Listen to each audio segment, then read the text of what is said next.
भगवान, ये कैसे हो गया? जिया के साथ इतना बड़ा हादसा। इसके पीछे किसका हाथ हो सकता है? ज्ञान, ये जान लेने से भी हमारी परेशानियां कम नहीं होती। मैं तुमसे एक बार फिर कहूंगा कि इस मामले को आगे न बढ़ने दो, नहीं तो ये पुलिस और मीडिया वाले इसे तूल देकर एक बहुत बड़ा इशू बनाने में कोई कसर नहीं छोड़ेंगे। और फिर क्या होगा ज्ञान? इज्जत तो बार बार हमारी उछाली जाएगी ना। इसलिए अगर मेरी मानो तो जो कुछ हुआ उसे भूल जाओ और इस बात का जिक्र तक किसी से मत करो। आप तो जानते हैं आनंद बाबू कि मैंने किसी के साथ बुरा नहीं किया। फिर ये सारी प्रॉब्लम्स हमारी घर पर क्यों आ रही हैं? और बेचारी जिया चुपचाप सब कुछ सहती रही। आखिर किसी की इतनी बड़ी दुश्मनी हमारे साथ क्यों हो गई?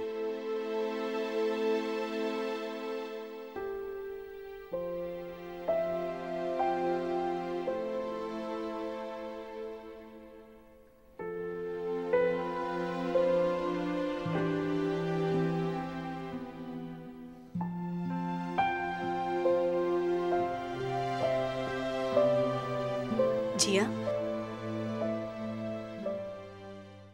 अरे भाई साहब ने तो मुझे कहा था कि तुम हर वक्त हंसती रहती हो, पर बाय गॉड जब से मैं यहाँ आई हूँ तुम जैसे हंसना ही भूल गई हो। मुझसे कोई गलती हुई है क्या?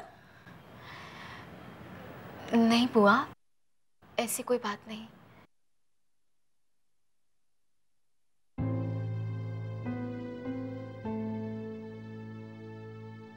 जिया, मैं अब तुमसे जो कहने जा रही हूँ उससे कोई और मतलब नहीं निकालना। बेटा, भगवान ने जब हम औरतों को बनाया ना तो हमें बहुत सारी ताकत दी और कुछ कमजोरियां भी। We women are very sensitive और हमारी सोसाइटी में तो हम औरतों की इज्जत, हमारी रेपुटेशन बिल्कुल कांच की तरह होती है। एक छोटी सी दरार पड़ी नहीं और बस।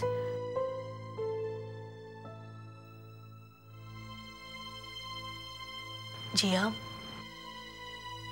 कभी कभी ऐसा वक्त आता है कि हमें उस ताकत को अपने आप में ढूंढना पड़ता है और उस ताकत को ढूंढने में हमारी मदद करती है हमारी सच्चाई की ताकत। वो सच के हमने कोई गलती नहीं की है।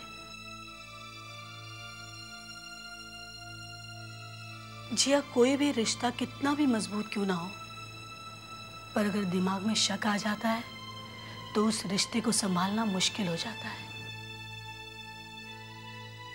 मैं जानती हूँ किसी किसी रिश्ते में हम अपनी सब बातें दूसरों को बता देते हैं, पर कुछ चीजें ऐसी होती हैं जो men cannot understand। उनका ईगो, उनकी इनसिक्योरिटीज उनके आगे आ जाती हैं। इसलिए मैं तुमसे ये कहना चाहती हूँ कि जो सच्चाई तुम जानती हो उसे किसी को बताने की कोई जरूरत नहीं है। तुम ये भी जानती हो कि जो तुम्हारे साथ हुआ या हो रहा है उसमें तुम्हारी कोई गलती नहीं है। जिया बेटा, कोई भी मजबूरी आए पर तुम्हें वो बात किसी को बताने की जरूरत नहीं जो तुम नहीं बताना चाहती हो।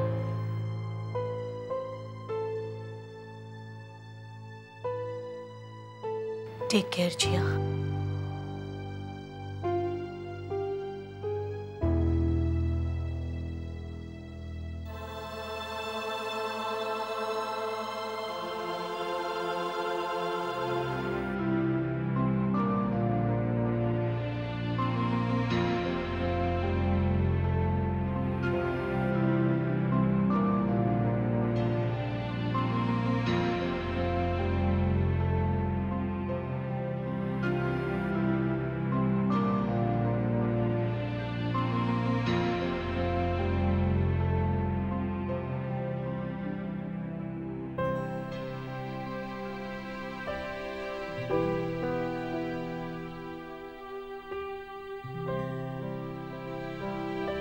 तस्वीरें बहुत अच्छी होती हैं।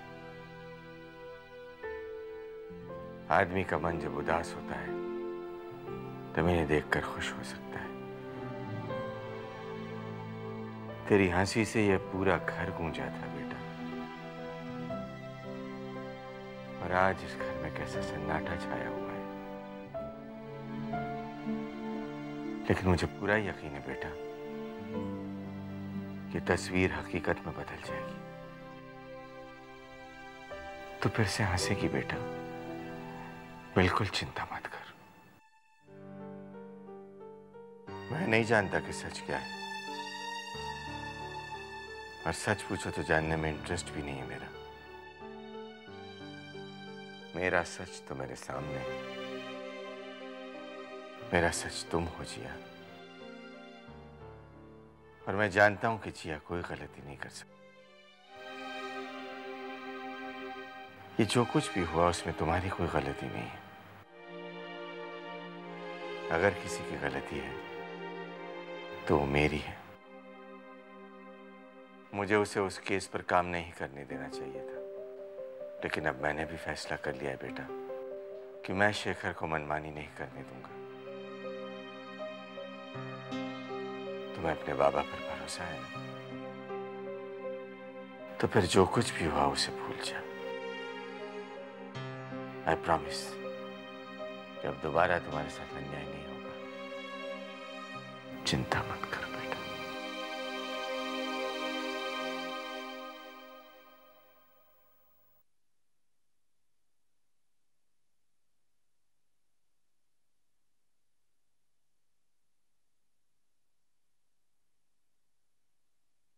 साहब, तिवारी जी आए हैं। अरे तिवारी जी आप। नमस्ते समधी जी। नमस्ते। आइए आइए, बैठिए प्लीज।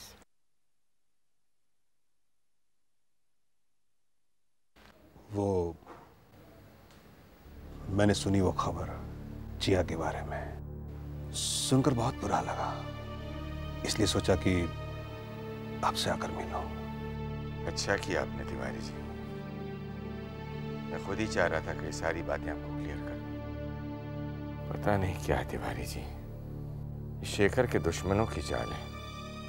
अपनी प्रोफेशनल लड़ाई में हमारे घर को घसीट कर ले आए हैं वो लोग। जिया के बारे में झूठी खबर छापकर हमारे घर को बदनाम करना चाहते हैं वो लोग। ज्ञान जी, मैं तो ये कहता हूं कि जो लोग भी इसके पीछे हैं उनके खिलाफ एक टफ एक्शन लेना चाहिए। प्रोफेशनल लड़ाई में परिवार को घसीटना घटिया हरकत है। बस ये लोग तो छाप देते हैं, इतना भी नहीं सोचते कि इसका असर उस पर क्या पड़ेगा जिसके बारे में खबर छापी गई।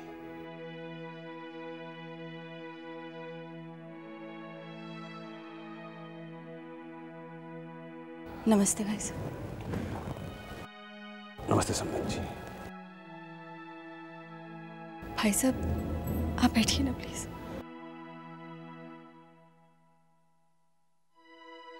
भाई साहब, हमारी बेटी ने अभी अभी एक नई जिंदगी की शुरुआत की।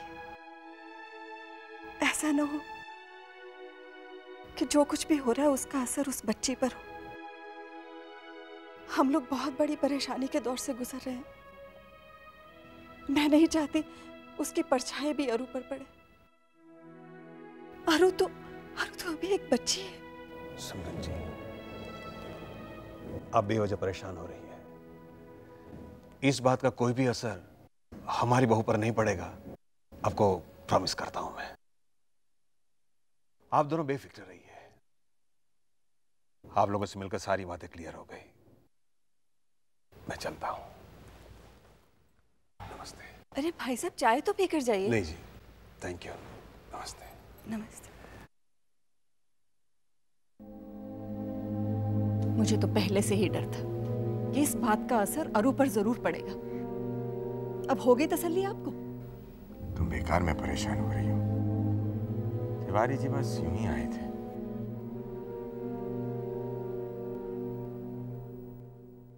ये तो शुरुआत है। अभी तो सिर्फ तिवारी जी ने सवाल किया है। कल को पूरी दुनिया करेगी किस किस को क्या जवाब देंगे हम। पता नहीं तुम लोगों को दुनियादारी कब समझ में आएगी। इसीलिए कहते हैं बड़ों की बात माननी चाहिए, लेकिन नहीं, तुम लोग तो किसी की बात सुनते ही नहीं। और जिया, तुम्हें तो सच्चाई पता थी ना, फिर तुमने शेखर को केस करने से रोका क्यों नहीं? क्या हुआ माँ? इतना सब कुछ हो जाने के बाद में तुम ये पूछ रहे हो कि हुआ क्या? तिवारी जी आए थे आज ये पूछने के लिए कि ये सब मैं क्या सुन रहा हूँ। माँ, इसमें जिया की क्या गलती है? आप बात को समझने की कोशिश क्यों नहीं करती? फॉर ए चेंज तुम समझने की कोशिश क्यों नहीं करते शेखर? तो क्या चाहती हैं आप? मैं उन गुंडों के आगे घुटने टेक दूं? सजा ना मिले उन्हें?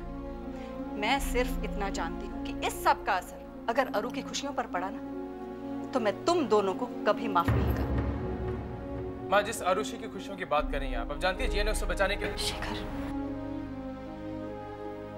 आप सोच भी नहीं सकती इस घर के लिए, इस घर के लोगों के लिए जिया को कितनी चिंता है।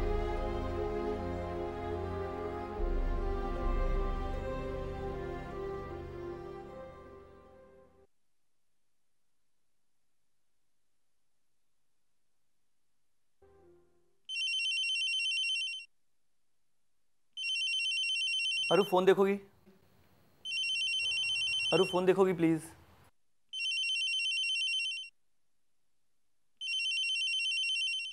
शालिनी दीदी का फोन है।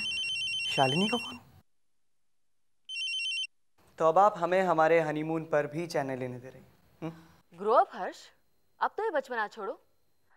मैंने तुम्हें ये कहने के लिए फोन किया कि तुम जल्द से जल्द वापस आ जाओ। वापस आ जाए? लेकिन बात क्या है? वो तो तुम जब यहाँ आओगे तब पता चल ही जाएगा। और हाँ, अरु से जरूर पूछ लेना कि उसने हमसे ये बात छुपाई क्यों। तुम दोनों अगली फ्लाइट से वापस आ जाओ बस। क्या हुआ? पता नहीं, लेकिन शालिनी कह रही थी कि अरु, क्या तुमने कभी मुझसे कुछ छुपाया है? देखो अरु, अगर तुम्हारे मन में कुछ भी है तो प्लीज डू लेट। अरु, कभी कभी मुझे ऐसा लगता है कि जैसे you are not happy with this marriage. I mean, हमारी शादी को इतने दिन हो गए और खैर, we have to get back home. हम पहली फ्लाइट से वापस जा रहे हैं। तुम पैकिंग कर लो और मैं टिकट्स का देखता हूँ।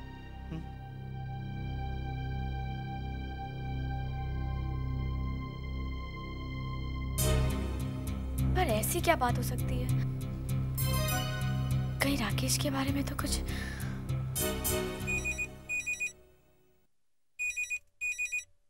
हेलो। बहुत देर में फोन उठाया। टीवी पर न्यूज़ देख रही थी क्या? टीवी पर न्यूज़? आप कौन बोल रहे हैं? अरे आज तो तुम्हारी बहन टीवी पर छा गई है। कौन बोल रहा है? बात करके वक्त मत बर्बाद करो, टीवी पर न्यूज़ देखो। प्रिया, किसका फोन था? प्रिया, जैसा कि आपको याद होगा, इसी चैनल पे सबसे पहली बार जिया पांडे केस के बारे में बताया गया था। सुबह के पत्रकार शेखर पांडे की पत्नी जिया पांडे को 4 अज्ञात लोगों ने किडनैप करके उनके साथ बलात्कार किया था। बंद करिए टीवी, क्या बकवास देख रही है? ओह गॉड, पता नहीं कितना उछाला जाएगा इस बात को। माँ, हमें दीदी को यहाँ ले आना चाहिए। वहाँ तो उसका सांस लेना भी मुश्किल होगा। यहाँ पर आकर रहेगी, थोड़ा माहौल बदलेगा तो शी फील बेटर। नहीं प्रिया, जिया का वहाँ रहना ही ठीक है। का लॉजिक मुझे समझ में नहीं आता माँ। जहाँ पर उसे इतनी प्रॉब्लम हो रही है, आप उसे वहीं पर रहने के लिए कह रही है। टू हेल्प विथ योर रीति रिवाज and to help with your समाज।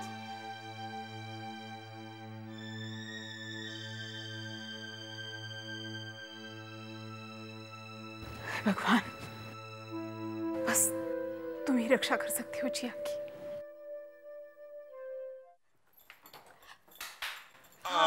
Good to be back. Home, sweet home. Oh God. I'm really tired. But had a good time. Thank you so much. Thanks? For what? मैं जानती हूँ कि तुम मुझे Mauritius क्यों ले गए। क्यों? इसलिए ना, ताकि हम यहाँ से दूर जा सकें और मैं आरुषि की शादी को मिस ना कर सकूं। I was feeling very low ना। अब प्यार क्या है तो ये सब तो करना पड़ेगा ही। Thanks. एक कप कॉफी? तुम्हारे हाथ की? Any time. मैं देखता हूँ तब तक देश में क्या हो रहा है। अरे तुम और तुम्हारा TV, I thought you will help me. चलो अभी लेके आती हूँ। जिया पांडे बलात्कार के मामले में पत्रकारों ने एकजुट होकर दोषियों को सजा दिलाने के लिए प्रशासन पर जोर डालने का फैसला किया है। अभी तक किसी भी दोषी का नाम इसमें सामने नहीं आया है। जैसा कि आपको याद होगा, इसी न्यूज़ चैनल पर सबसे पहली बार जिया पांडे केस के बारे में बताया गया था।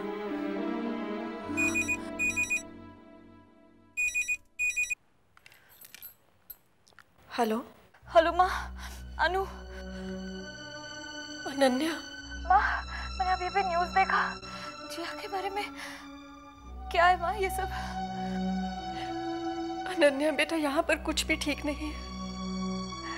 पता नहीं भगवान हमारी इतनी परीक्षा क्यों ले रहे हैं। तुम किसी परेशानी में तो नहीं हो ना बेटा?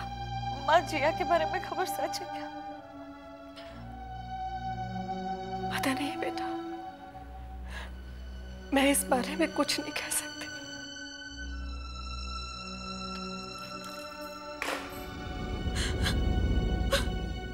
शेखर, अभी मेरी डीसीपी साहब से बात हुई है। उन्होंने बताया कि इस केस के पीछे कोई बहुत बड़ी ताकत है और उसकी पहुंच बहुत दूर तक है। तो मैं क्या करूं? उनसे डर के घर में बैठ जाऊं? Shekhar, try and be reasonable. तुम अच्छी तरह जानते हो कि तुम्हारी वजह से, तुम्हारे इस जुनून की वजह से इस पूरे घर की, खास तौर पर जिया की क्या हालत हो गई है। आज तक किसी की हिम्मत नहीं थी इस घर की तरफ आंख उठाकर देखने की, और आज कैसी कैसी बातें अखबारों में और टीवी पर आ रही हैं।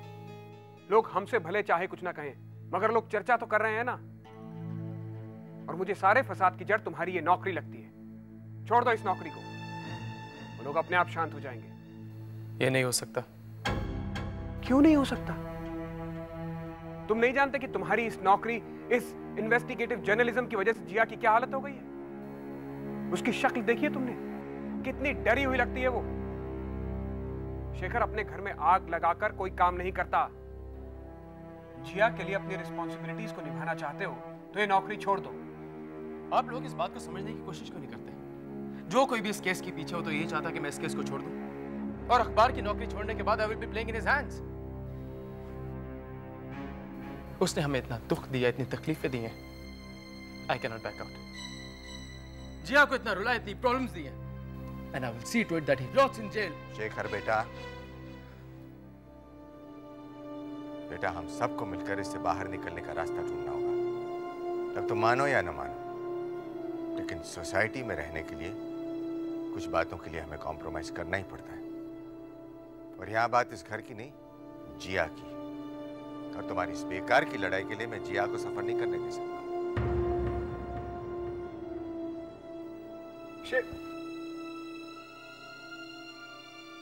बाबा एक कब समझेगा कि ये जो कुछ कर रहा है ठीक नहीं है? इतना सब कुछ हो जाने के बाद भी ये पता नहीं सब चाहते क्या है। अब क्या मैं गुंडों से डर के अपने अखबार की नौकरी छोड़ दूंगा? मुझे कोई परवाह नहीं, मुझे कोई परवाह नहीं ये लोग क्या सोचते हो। I don't care, I don't care इसके पीछे चाहे जितनी बड़ी ताकत क्यों ना हो। आई डोंट केयर अगर इसमें मेरी जान भी क्यों ना चले जाए, लेकिन मैं उन लोगों को नहीं छोड़ूंगा, नहीं छोड़ूंगा उन लोगों को जिन्होंने तुम्हारे साथ।